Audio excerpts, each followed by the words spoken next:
और फॉर्मेटिंग के हवाले से हम लोगों ने कुछ पढ़ लिया HTML के बारे में। अब लिस्ट की तरफ आते हैं।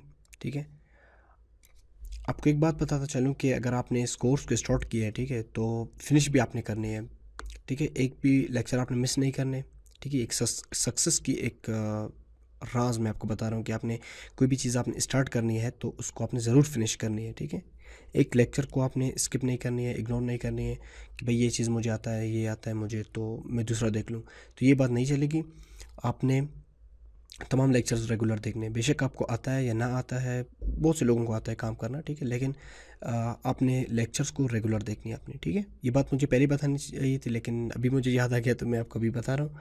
और इस लेक्चर में हम लोग HTML के अंदर लिस्ट के ऊपर डिस्कस कर रहे हैं। ठीक है, अनऑर्डर लिस्ट के बारे में, जो ब्लॉक्स होते हैं जिसमें ब्लड्स वगैरह होते हैं। ठीक है, ब्लॉक्स नहीं बल्कि ब्लड्स वगैरह होते हैं।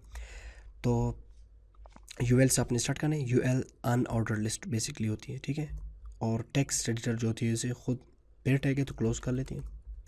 अब यूएल के अंदर आपने एल आई इंसर्ट करनी है। एल आई सपोज मैं यहाँ पे लिखता हूँ कॉफ़ी। ठीक है, कॉफ़ी आइसक्रीम। फिर एल आई क्या होती है? लिस्ट आइटम, यानी यूएल के अंदर आपने फिर इन चीज़ों को इंसर्ट करनी है। टी सेव और रिफ्रेश। ठीक है, ये देखिए यहाँ पे ये आ चुकी है और ये ब्लड्स इसके साइड में आप देख रहे हैं स्क्वायर, अगर जूम कर ले तो ये आपको राउंड ब्लड्स मिल रहे हैं।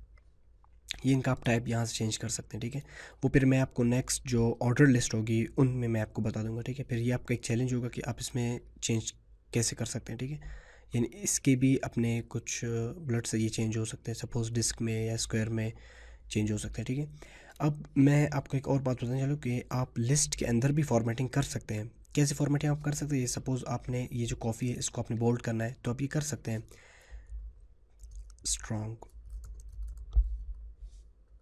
स्ट्रॉन्ग ओपन और क्लोज, सेव, रिफ्रेश। देखिए ये बोल्ड हो चुकी है। ठीक है, इसी तरह आप इसको, जैसा कि ये आइसक्रीम है ना, मैं इसको टैलिक करना चाहूँ तो EM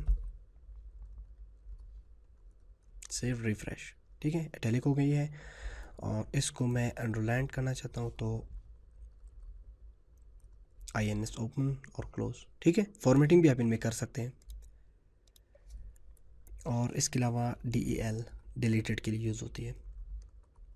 ठीक है, बात क्लोज, सेव, रिफ्रेश। ठीक है, तो ये आप, यानी हम लोगों ने अनऑर्डर्ड लिस्ट भी पढ़ लिया और इनके अंदर आप फॉर्मेटिंग भी कर सकते हैं। ठीक है, और नेक्स्ट लेक्चर हम लोग जो पढ़ने जा रहे हैं वो होगी ऑर्डर लिस्ट। ठीक है, यहाँ पे फिर यानी ABC में फॉर्मेट में आ जाएंगे या 1 2 3 फॉर्मेट में या रोमन काउंटिंग फॉर्मेट में आ जाएंगे। ठीक है,